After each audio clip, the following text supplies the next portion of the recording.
un site piscicole où nous faisons la production de l'Orochromys nauticus qui est le tilapia dans des structures flottantes comme vous le voyez. Après la construction de ces structures flottantes, nous nous approvisionnons en alevin et puis nous allons chercher la nourriture en respectant les normes de l'alimentation et nutrition des poissons, mais aussi la bonne souche pour la croissance des poissons. Et maintenant, c'est de la sorte que nous évoluons. Donc, juste après la récolte, nous mettons les produits sur le marché à Goma, à Bukavu, à Minova et dans d'autres villages situés ici dans le sud Kivu pour fournir à la population les protéines d'origine animale.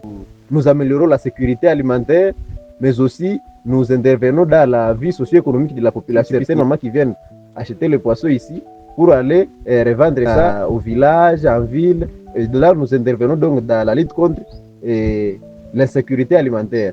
Mais aussi, nous intervenons dans le cadre de la lutte contre la délinquance juvénile, puisqu'avec le fonctionnement de ces sites, il y a une multitude de jeunes engagés dans l'élevage de ces poissons.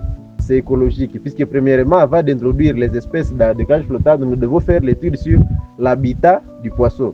Après avoir fait l'étude sur l'habitat du poisson, nous allons faire les études aussi sur la cohabitation de ces poissons qui sont dans des cages, leur impact qui peut être sur les espèces qui sont dans ces milieux naturels. Et surtout, en faisant le choix de l'espèce, nous allons faire le choix de l'espèce qui ne peut pas envahir les espèces retrouvées dans les stocks halieutiques. L'objectif d'abord, c'était de produire au moins 100 tonnes par an. Ça, pour le moment, on n'a pas encore atteint notre objectif, mais nous sommes autour de 50, 60, mais c'est le moyen qui ne l'avait pas encore permis. Mais actuellement, avec le cycle que nous avons commencé, et chaque cycle, nous espérons que nous aurons le pouvoir de produire au moins 50 tonnes. Bon, le défi, premièrement, nous avons l'approvisionnement en aliments de qualité, puisque parfois, nous pouvons acheter l'aliment chez des producteurs locaux qui ne respectent pas les normes de la formulation alimentaire. Et là, nous allons élever les poissons, le cycle sera prolongé puisque l'aliment n'a pas été de qualité. Mais aussi, nous aurons un problème sur l'indice de conversion alimentaire. Donc, l'indice de conversion alimentaire, c'est la quantité d'aliments que les poissons ont consommés sur base du poids, du gain de poids que nous avons eu dans la structure. Mais à part ça, nous avons aussi une multitude de taxes. Donc, si nous élevons, par exemple, les alevins ou l'aliment à l'étranger, tel qu'au Rwanda, en Ouganda, les taxes sont multiples. Ce sont les défis auxquels nous faisons face. Mais aussi, il y a la sécurité.